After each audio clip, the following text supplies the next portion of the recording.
अस्सलामु अलैकुम वरहमतुल्लाहि वबरकातुह। उम्मीद है तमाम सामीन किराम खैर वाफियत से होंगे।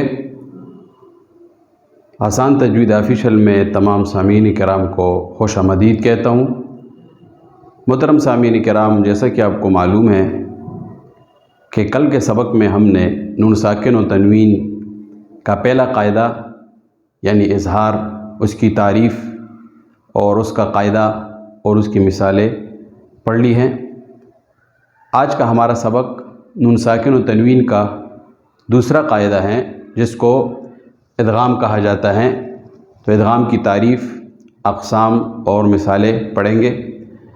सबक शुरू करने से पहले अगर हमारा चैनल आपने अभी तक सब्सक्राइब नहीं किया तो ज़रूर हमारा चैनल आप सब्सक्राइब करें ताकि आने वाली मुफीद वीडियो आपको मिल सके। तो आइए आज का सबक शुरू करते हैं कि इदगाम किसे कहते हैं और इदगाम की तारीफ़ क्या है। मुहतरम सामीन किराम, ये नून साकिन और तनवीन का दूसरा कायदा है, इसको इदगाम कहा जाता है। इदगाम जो है, इसका लुग़वी माना ज़म शै बिशै, ज़म के मानी मिलाना, किसी चीज़ को दूसरी, एक चीज़ को दूसरी चीज़ से मिलाना, किसी एक चीज़ को दूसरी चीज़ के साथ मिलाकर उन दोनों चीज़ों को एक बना दिया जाए, इसको इदगाम कहा जाता है। ये इसका लुग़वी माना है, ठीक है। एक किसी भी चीज़ का आपस में मिलाने को इदगाम कहा जाता है। ये लुग़वी माना आम तौर पर इस्तेमाल होता है, किसी भी इल्म और किसी भी फ़न और किसी भी जगह ये इस्तेमाल हो सकता है। एक इस्तिलाही माना होता है, इस्तिलाही माना उसी इल्म के अंदर जो है उसकी तारीफ़ात में इस्तेमाल होता है, बाहर जो है ये इस्तेमाल नहीं होता, ठीक है। इसके बाद जो है इदगाम की तारीफ़, दो किस्म की तारीफ़ यहाँ पर लिखी गई है। एक जो है सादा अल्फाज में जो है सिर्फ समझाने के लिए इदगाम की तारीफ़ लिखी गई है, तो ये इसको तारीफ़ नंबर 1 का नाम दे देंगे और इसके बाद इस्तिलाही तारीफ़, इसको तारीफ़ नंबर 2 का नाम दे देंगे। तो दोनों को पढ़कर हमें अच्छी तरह समझ आ जाएगा कि इदगाम किसे कहते हैं। तो इदगाम जो है, इसकी तारीफ़ तजवीद की इस्तिलाह में एक हर्फ को दूसरे हर्फ से बदल कर आपस में मिलाकर एक करना। एक हर्फ जो है उसको दूसरे हर्फ से बदल दिया जाए, ठीक है। मिसाल के तौर पर दाल है तो दाल को ता से बदल दिया जाए और फिर ये दोनों को एक ही ता बना दिया जाए। दाल एक तो कद, मिसाल के तौर पर ता पहले से मौजूद है, एक दाल है तो ये दाल भी ता से बदल जाए और ये दोनों ता जो है इसको अभी यकजा किया जाए और इसको मुशद्दद बना दिया जाए, तो इसको जो है इदगाम कहते हैं, ठीक है। इसकी मिसाल यहाँ पर लिखी गई है। देखिए, एक हर्फ को दूसरे हर्फ से बदल कर आपस में मिलाकर एक करना, जैसे क़द तबय्यना, ये असल में है क़द तबय्यना, क़द तबय्यना। तो दाल जो है साकिन, इस दाल को ता से बदल दिया जाए तलफ़ुज़ में, ठीक है। ये बदलना जो है ये तलफ़ुज़ में होगा, ये कुरान की लिखाई में नहीं होगा। तो दाल को ता से बदल दिया जाए और उसके बाद जो है ता का ता में इदगाम हो जाए, यानी आपस में मिला दिया जाए। तो फिर इसके ऊपर शद भी आ जाता है, जिस हर्फ पर शद हो तो उसमें जो है ज़रूर इदगाम हुआ होगा। ज़्यादातर कायदा यही है। तो यहाँ पर ये क़द तबय्यना फिर पढ़ेंगे, क़द तबय्यना, क्योंकि दाल ता से बदल गया और ता का ता में इदगाम हो गया है, तो इसको क़द तबय्यना पढ़ेंगे, तो ये इदगाम हुआ, ठीक है।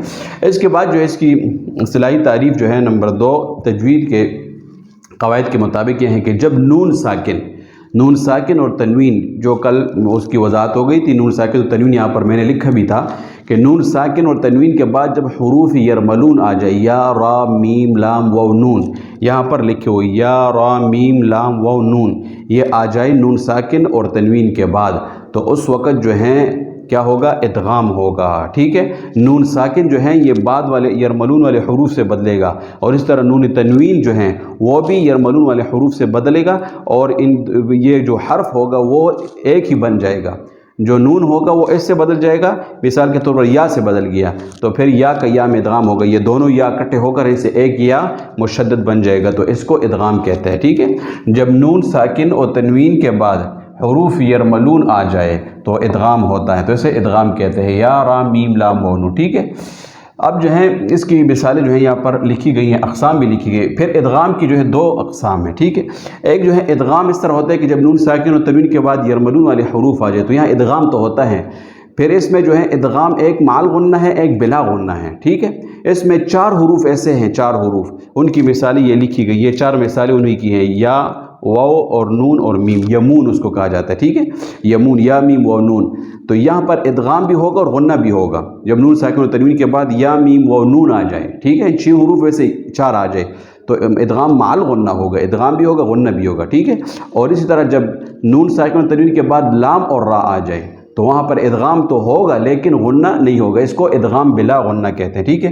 ادغام کی اقسام میں سے پہلی قسم ادغام مع الغنہ اور دوسری ادغام بلا غنہ، ٹھیک ہے. تو اس میں سے پہلی جو ہے ادغام مع الغنہ، اور اس کی مثال جو ہے کیا ہے، جیسے فَمَن يَعْمَلْ، ٹھیک ہے.